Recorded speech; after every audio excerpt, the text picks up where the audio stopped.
Josh Hennig here on 97.3 ESPN, and joining me now on the Boardwalk Honda Hotline, New York Times best-selling author Gary Myers, author of the new book, How About Them Cowboys? Inside the Huddle with the Stars and Legends of America's Team. He's covered the NFL for decades. He knows about the NFL better than almost anybody else. Gary Myers, appreciate you joining me here on 97.3 ESPN. What's going on, Josh?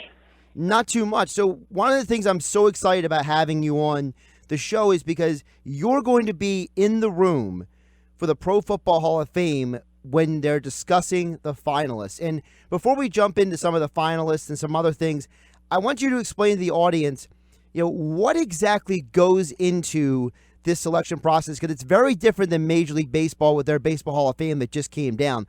The Pro Football Hall of Fame does it very differently. So give the audience a little bit of an insight about this process, how it's different, and just kind of like give them some insight into that room.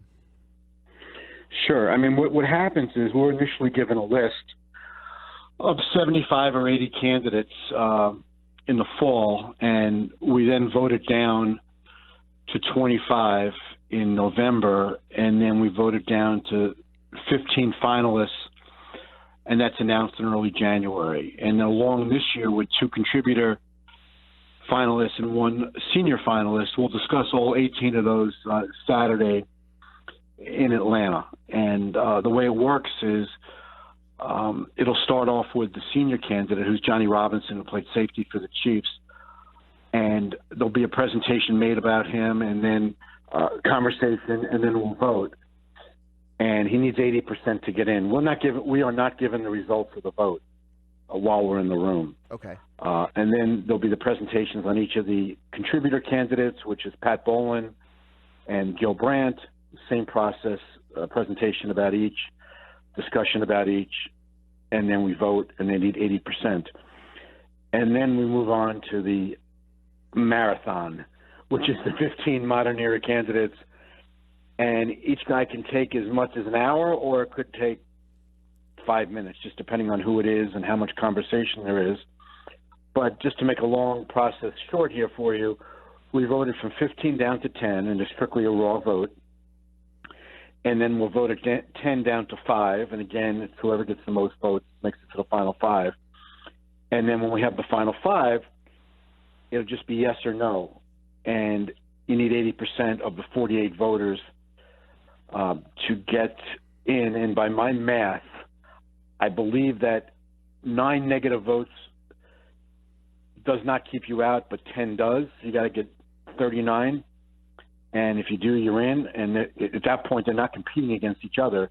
You can vote for 1, 2, 3, 4, or all 5 of them.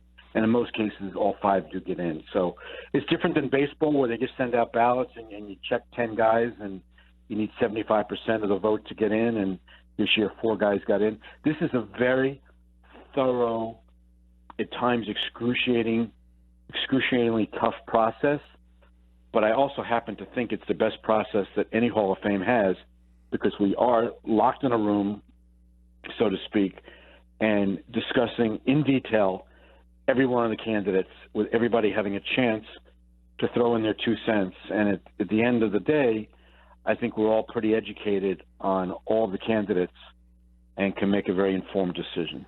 And you mentioned the 15 modern day. For those who don't know, it's Steve Atwater, Champ Bailey, Tony Baselli, Isaac Bruce, Don Coryell, Alan Faneca, Tom Flores, Tony Gonzalez, Steve Hutchinson, Edgerrin James, Ty Law, John Lynch, Kevin Mawai, Ed Reed, and Richard Seymour. Of the 15 modern day guys, I saw you mention on Twitter that you're going to present about Kevin Mawai. Outside of Mawai, who are a couple of the guys that you're really looking forward to having discussions about in that room? Well, that's a good question, because I listen to everything there, and I guess the most intriguing thing to me will be, the honor that it supposedly goes with being a first-time Hall of Famer. Get on the first ballot, and everybody anticipates that Ed Reed and Tony Gonzalez will achieve that, and Champ Bailey has the potential to. But what I want to know is why I should vote for Champ Bailey over Ty Law. And I know the presentations that are going to be made. You're not supposed to bash any other candidates, but you can make comparisons. And so I'm very open-minded about Champ Bailey, but before I would vote for him, I want to know why I should vote for him and let him jump the line over Ty Law, who was a terrific player, has multiple Super Bowl rings, played well in the big games, and has been waiting his turn. So if I can be convinced that Champ Bailey is clearly more deserving than Ty Law, then that's the way I'll vote. If I feel that there are 5 candidates more qualified this year than either Bailey or Law, then I won't vote for either one of them. So I go into this pretty open-minded. What kind of diversity is in that room? Because we've heard over the years you have, people who have covered the sport, people who have played the sport. Typically, what is, like, you don't have to give us the exact numbers and names, but like just kind of give the audience an idea. What is kind of like the breakdown of the different types of people in the room? Well, there's only 2 former players in the room, and this is only their 3rd year that they'll be voting members, and that's Dan Fouts and James Lofton.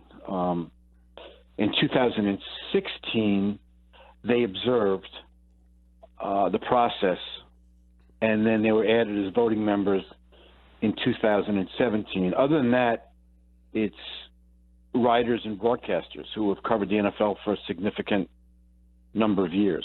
I can't give you the breakdown on how many writers there are versus broadcasters. There's a few women. It's ethnically diverse.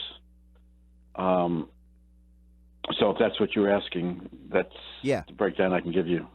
No, that's perfect. 'Cause my thing is, I just want the audience to understand, just to give an idea of, like, because it is so different than baseball, and so many times people know so much about the baseball process, but they may not know as much about pro football. Not because the Pro Football Hall of Fame is secretive versus baseball or vice versa, but because a lot of it is just people they may not know, or they just don't know as much because the Baseball Hall of Fame gets plastered on so many media outlets, whereas the Pro Football Hall of Fame, there's a little bit less publicity around the process. Yeah, but the baseball process, they mail out the ballots, and you guys just sit at their desk and check off 10 names, up to 10 names. Right. And if a candidate gets 75%, then they're in. But there's no conversation about it. There's no vetting of the candidates. I think this is much more thorough, and I think the criticism has been there's only 48 votes, as opposed to, I think, there were over 400 ballots cast in the Baseball Hall of Fame. But I think both processes work.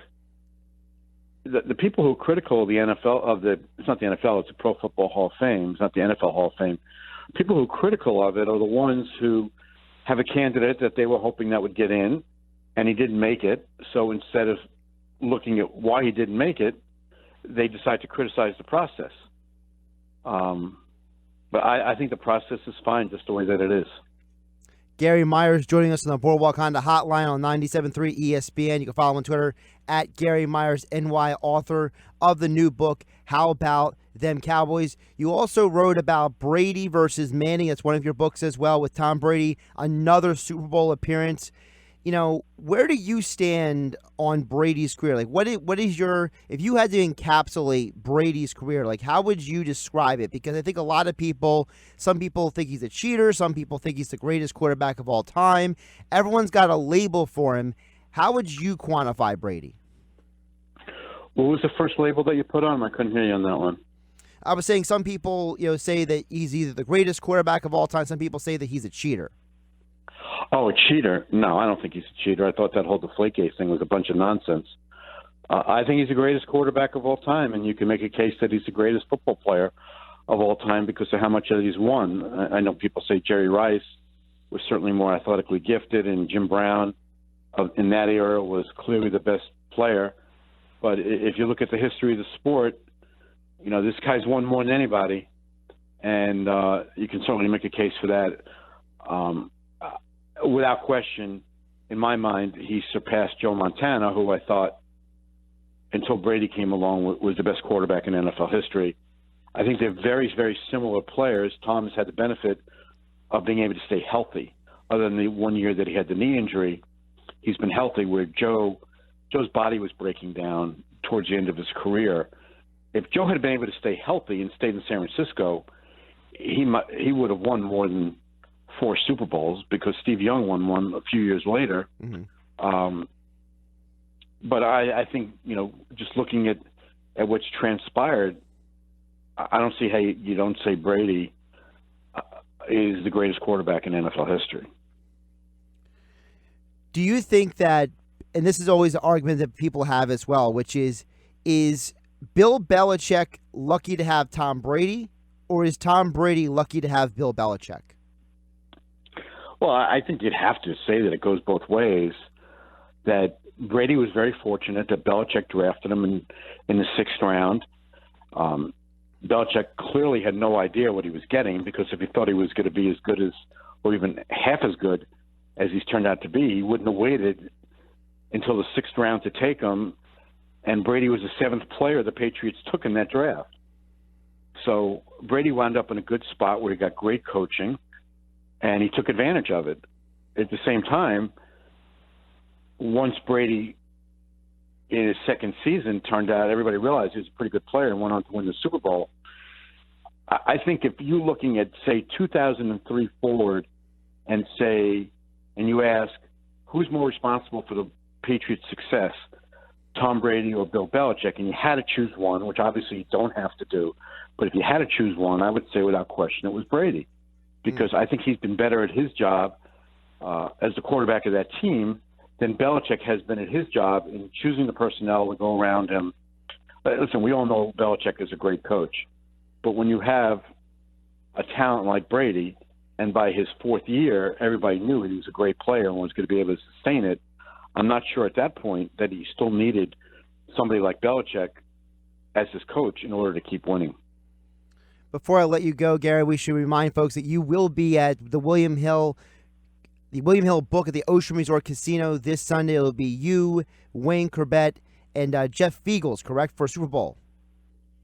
Yeah, we'll be there from 4 to 6 on Sunday, just doing a meet and greet. Talk some football, talk some Super Bowl, Jets, Giants, Eagles, whatever anybody would like to talk about. And then they have a really nice theater set up to go and watch the game. So I'm really looking forward to that. It's the first Super Bowl I'm missing since Super Bowl 16. I've been to 37 consecutive Super Bowl games. But I'm really looking forward to this on Sunday and doing something a little bit different and interacting with the fans. And, of course, the new book, How About Them Cowboys? Inside the Huddle with the Stars and Legends of America's Team. I'd be remiss if I didn't ask you one question about the Cowboys. So, Scott Linehan out. And, look, I don't want to be one of those guys who overreads body language, but, listen, I'm a dork. I watched the Pro Bowl, and I noticed that in the Pro Bowl, Chris Richard was taking a pretty active role in what was going on in that game. What does it say about Jason Garrett that, they're allowing Richard to have more responsibility on the defensive side, and about Garrett that they're moving on from the offensive coordinator? And it feels like, again, from an outsider looking in, for me being here at Atlantic City at Dallas, from an outsider looking in, it looks like Garrett's going to have a lot to say in who the next offensive coordinator is. It might just be him, for all we know. The key is not who's the offensive coordinator, it's who's calling the plays. And so he might make Kellen Moore the offensive coordinator, but as long as Garrett's calling the plays, that's the most important thing. And as far as Chris Richard, he gave him a lot of responsibility this year. Richard was calling the defensive plays all during the season, even though he didn't have the title as defensive coordinator. So I have to admit, I watched about 3 plays in the Pro Bowl, so I'm not familiar with what you're saying about how more active Richard appeared, but that's on the other side of the ball. The most important thing for Garrett is, with the offensive talent that the Cowboys have, they need to be a higher scoring team than they showed last year. How patient you think Jerry will be moving forward if this team doesn't get beyond the divisional round of the playoffs with Garrett? Because I know in a lot of ways that, him and Garrett are connected at the hip. He's been very involved in Garrett's ascension as a coach. So, how patient can Jerry be when Jerry says, look, I'm about winning Super Bowls, but this team hasn't even gotten to a Super Bowl in so long, and with Garrett, they haven't gotten beyond a certain point. Well, I think we'll know a lot about how much patience Jerry's going to have if he gives Garrett a new contract. He's going into the last year of his deal in 2019, and if he does nothing, then we know that Garrett's on a prove-it contract for 2019. If he gives him a one-year extension, it's kind of the same thing that he'll have this year to show that he should be here long-term, in Dallas long-term, rather. And if he gives him a 4-year extension, then you can say, well, Garrett's safe for at least the next 2-3 years. So I think we'll get a clearer indication of where Jerry Jones thinks the Cowboys are going with Jason Garrett by what he does with his contract. And if he does nothing, then we know that Garrett's on a very short leash going into next season. Again, the book is How About Them Cowboys? Inside the Huddle with the Stars and Legends of America's Team. Author Gary Myers joining us on the Boardwalk Honda Hotline. He will be at Ocean Resort Casino along with Jeff Fiegels and Wayne Corbett from 4 to 6 this Sunday at the William Hill Sportsbook. Talk some football, meet up with them, and then hang around to watch Super Bowl 53. Gary, I really appreciate your time today. Lots of great insights, and I appreciate you giving the audience some insight into the process for the Pro Football Hall of Fame selections. It's my pleasure, Josh. Anytime.